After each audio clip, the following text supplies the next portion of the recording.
Greetings. I hope this communication finds you, your ministry, your family is doing well. You have received this email along with this link, and you're watching this communication for one of two reasons. Either you are a provisional elder or deacon in the Cal-Pac annual conference, or you have agreed to be a clergy mentor for someone who is commissioned as an elder or deacon in provisional membership in the Cal-Pac conference.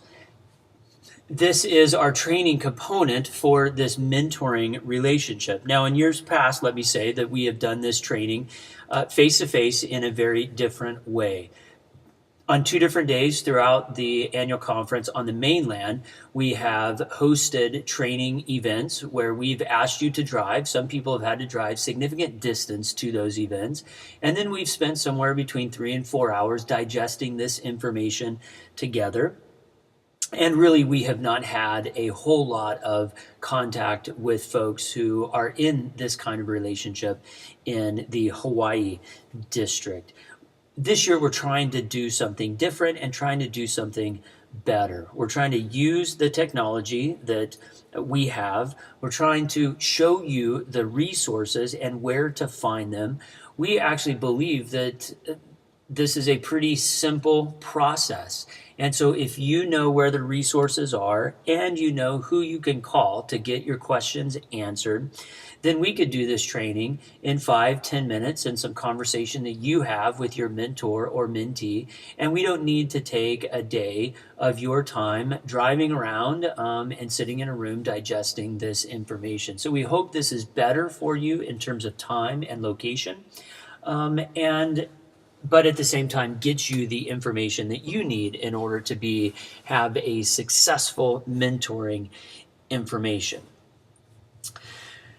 Let me say something about clergy mentoring as we get started. You can see here in the 2012 Book of Discipline, paragraph 349.2 is a description of the role of the clergy mentor. This mentoring process is not something that has been put in place by our conference or by our Board of Ordained Ministry. It is not an extra hoop that you have to jump through. It is actually a disciplinary requirement. And so in providing this, different annual conferences have chosen a number of different ways to provide for the mentoring for their provisional folks. I'm going to explain to you today how CalPac and the Board of Ordained Ministry are navigating this requirement right now. We want it to be helpful to you. So in some places and some annual conferences, the mentors are chosen, and you may end up with a mentor who you've never met before, who's rather far away from you, who has a very different setting and a ministry context. We want to take all of those pieces out of the equation and allow you to choose the mentor who you think is going to be best for you, either because of location, prior relationship, the ministry context that they serve. We want this to be a helpful process to you as together we try to meet this disciplinary requirement. Now, before we continue, let me explain who I am, introduce myself. My name is Brian Parcel. I am the pastor at First United Methodist Church, Chula Vista. If you go to our website, fumccv.org, and then you go to About Us and click on Church Staff, there you will find all of my contact information, and I encourage you to contact me. I chair the section of the board that is responsible for all of the clergy residency programs. That includes the mentoring and that includes the training components. And so if you have questions about anything related to clergy residency program, please call me, email me, and we'll get those questions answered. So where I want to continue now is to show you this website that's very important to our work together. CalPacOM.org. This is the site that is hosted by the Board of Ordained Ministry. This is a place where you will find all kinds of information, all the information that you need in order to navigate this provisional process. And so today we're going to spend most of our time here. And let me just say, this training that we're doing, it can be done on any computer, any web browser, that you'll be able to access this information that I'm going to show you today. So if you go here, membership, provisional and full connection, and you click there, then you will find a number of items that are pertinent to provisional and full connection process. The one we're going to be talking through today is the clergy mentor information. So if you click there, then you will find four different links to various pieces of information. Let me go first to the timeline and the process and explain a little bit more about that. So, as soon as the candidate is commissioned, he or she will self-select a full connection deacon or elder member of the Cal-Pac annual conference for his or her mentor. The requirements for the mentor is simply that they're full connection, they're a deacon or they're an elder, and they're a member of this annual conference, not some other annual conference. You'll select that person, then you'll submit that name by September 15th to Kathy Wilson, who is our administrative coordinator for the Board of Ordained Ministry. This is her email right here. You will receive word back from Kathy that person is eligible to be your mentor, and then there is this online training, number 2, that we're talking about. After you have received confirmation of the relationship from Kathy Wilson and you have taken part in this brief training, then you'll want to form a covenant. We'll look at that in a moment. Just to be clear, in your entire provisional process, you only need one mentor and one covenant. You don't get a new mentor every year and a new covenant every year. If year 1, you choose a mentor and you develop a covenant, then you can keep that same mentor and that same covenant throughout the process.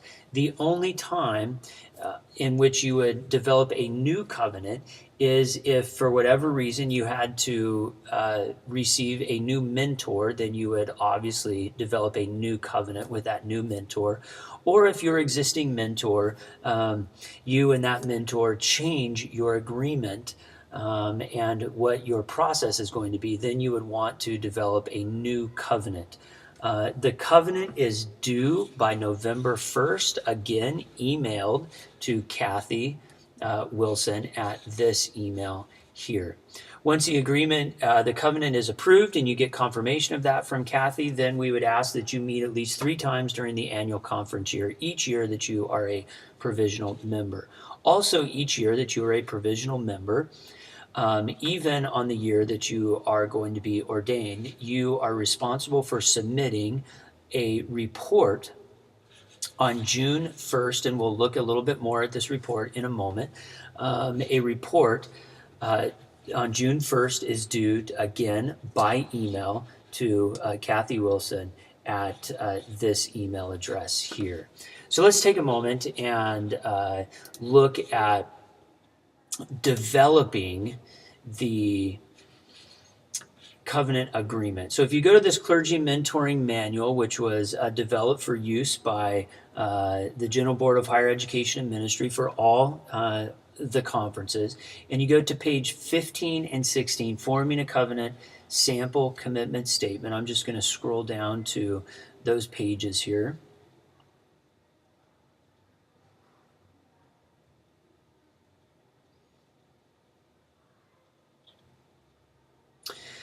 There's first just some encouraged conversation that the mentor and mentee would have together about expectations, about biblical covenants, about what you're going to offer, how you're going to be in relationship to one another.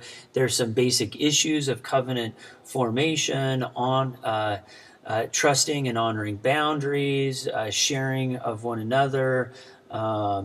One another's journeys in ministry and those sorts of things. And then you'll want to consider some specific details. So your plan for the covenant, how often are you going to meet?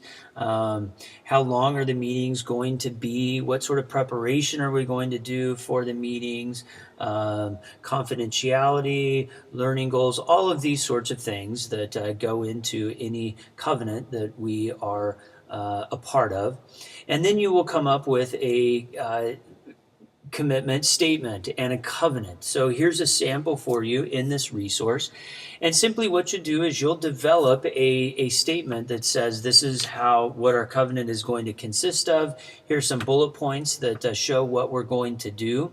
And we have covenants that are very different from one another, but they work for those individuals. We encourage you to develop a covenant and a mentoring relationship that works for you. Some of our folks meet monthly. Some of them just meet 3 times a year. Some of them are meeting on the phone, online, through Skype or some other sort of video conference. Some of them are meeting face-to-face all of the time. Some of them are reading books and resources together, and then their time together is discussion of that. Some of them are discussing more kind of matters of ministry. This is what's happening in my context, what's happening in yours, how can I learn from you, those sorts of things. You develop the process and the covenant and the work that you are going to do together in the way that is most helpful for the mentee and the mentor. And then that is the document that will guide your work through your entire provisional process, as long as you keep the same mentor.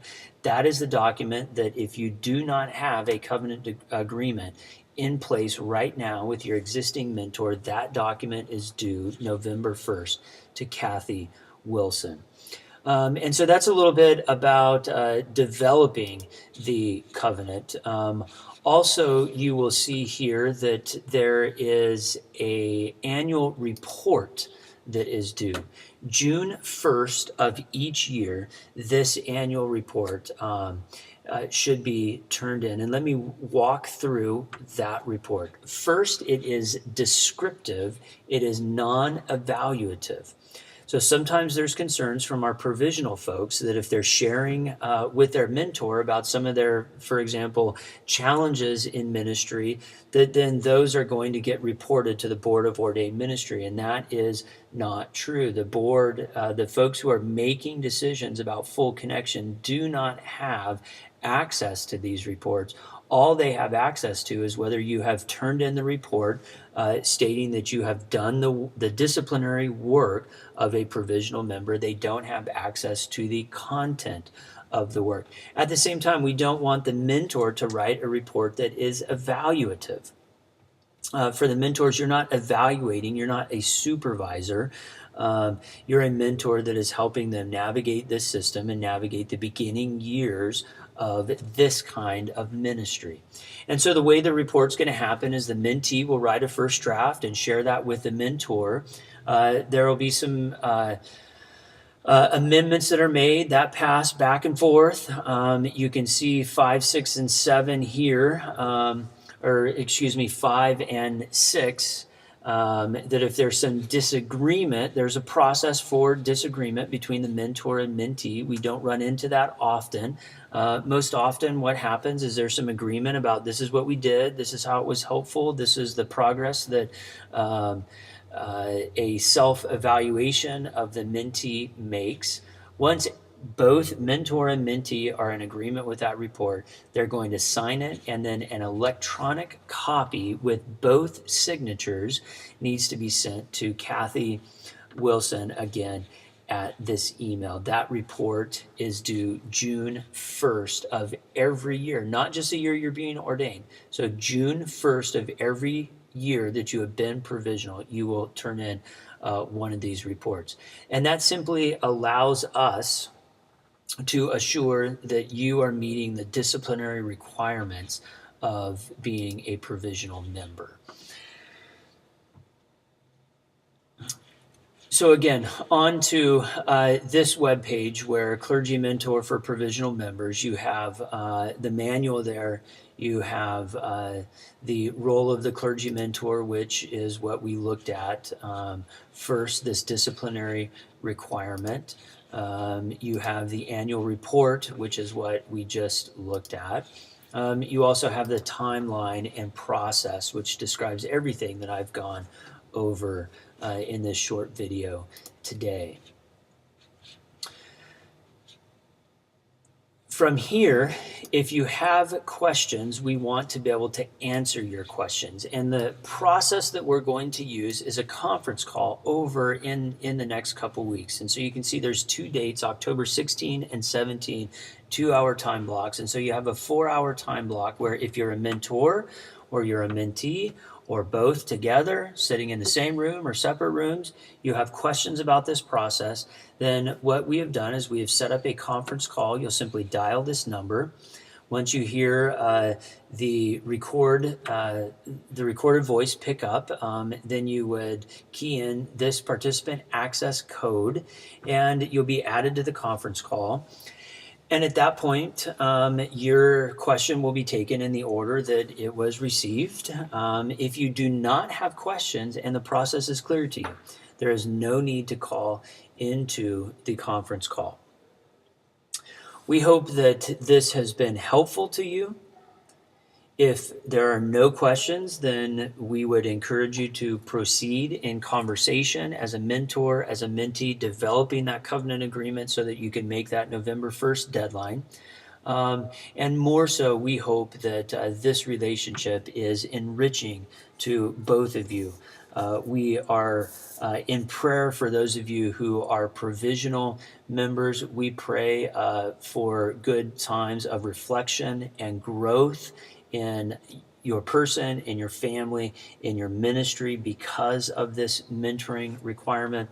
For the mentors, we give thanks that amidst your busy ministry schedules that you have committed to be a part of educating and growing and strengthening and equipping the next generation of United Methodist pastors in this conference. Thank you. God bless.